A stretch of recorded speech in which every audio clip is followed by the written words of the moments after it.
Okay, the next heading that we start now is hepatic portal system. Hepatic portal system. This is the next heading that we have to start today now. Hepatic portal system. Now see, we have a common method whenever we are studying about the transfer of the blood from one part to the another one.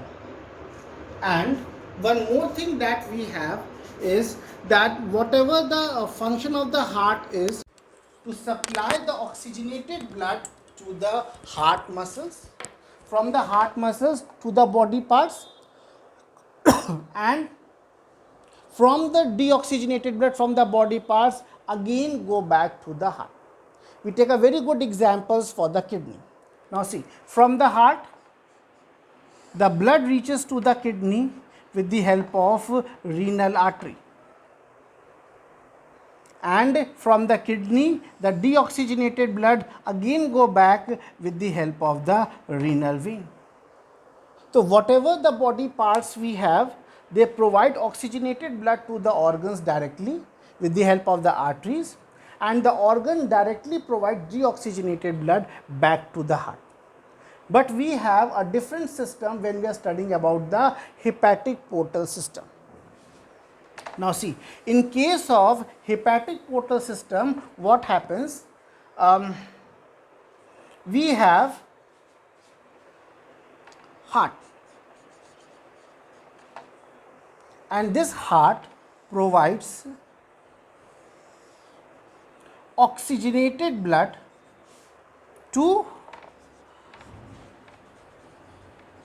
stomach and intestine separately. Heart provides oxygenated blood to the stomach and to the intestine, and whatever the blood which is transported to the stomach and intestine, this is oxygenated. Now according to the general body functions, the organs that we have, from the stomach and the intestine, the blood should go to the heart, and this should be the deoxygenated one. It should be deoxygenated one. Whatever the blood that comes out from stomach and intestine should go back to the heart as it receives the oxygenated blood from the heart. But here in this system, this didn't happen. This process didn't happen कि the deoxygenated blood reaches to the heart. Now check what happens. From the stomach and intestine, the deoxygenated blood comes out.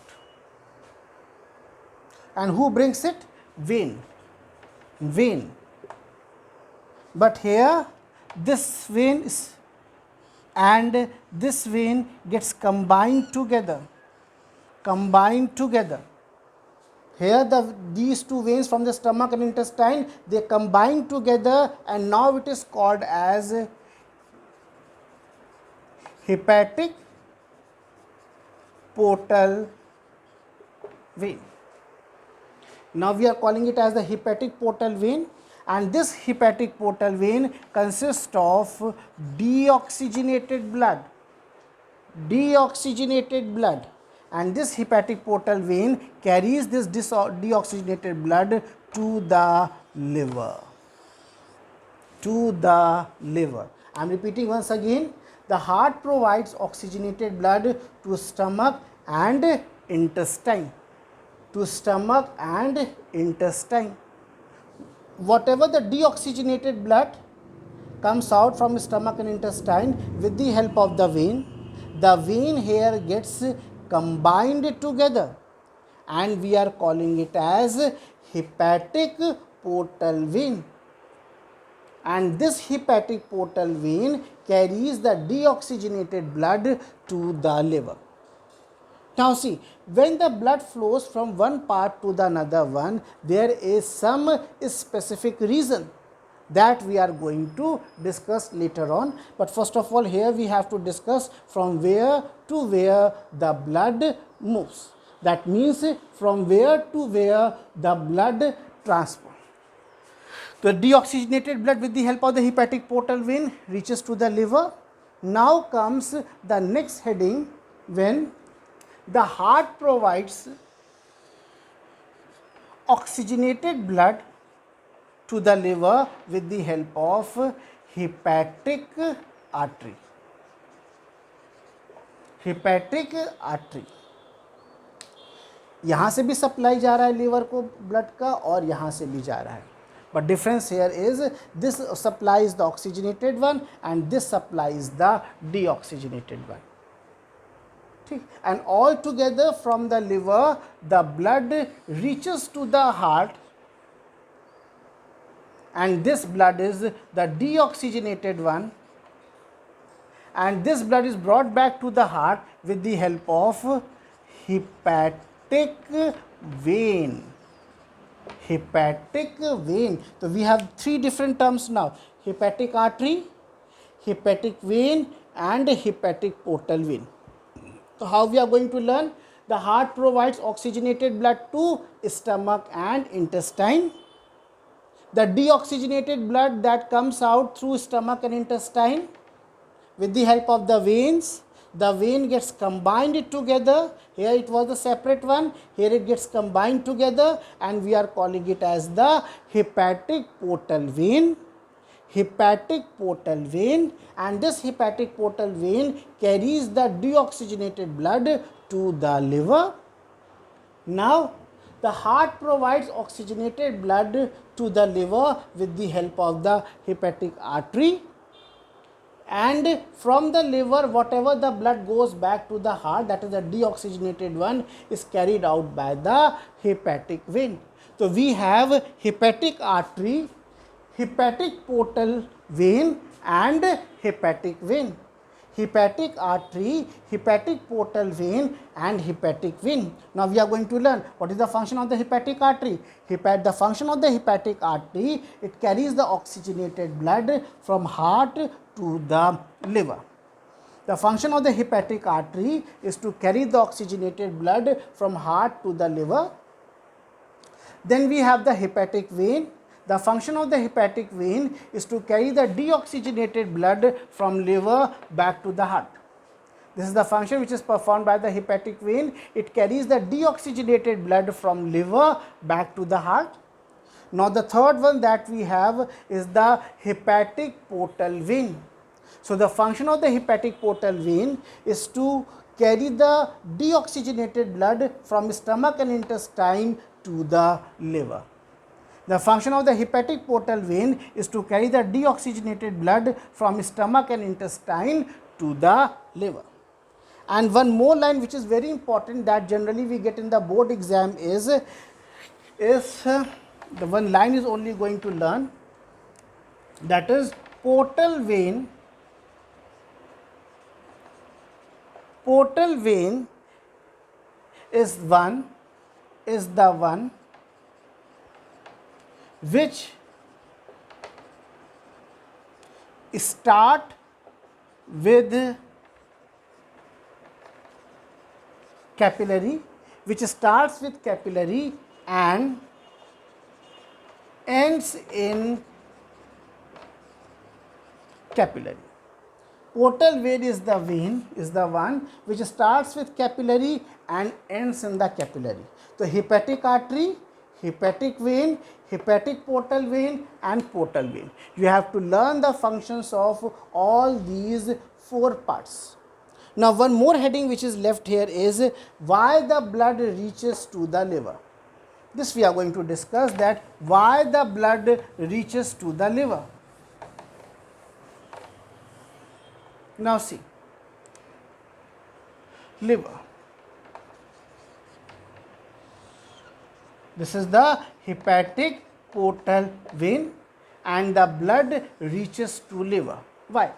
Now see, whatever the blood that comes out through stomach and intestine consists of digested nutrients, the digested food material. So many times it happens that whenever we take any type of the sauces that we have from the market, like the chili sauce or the soya sauce or the tomato sauce, it consists of too many toxic substances. Or many times when we are eating some more content that consists of the toxic substances. So when this toxic substances when get digested and reaches to the liver, so liver detoxify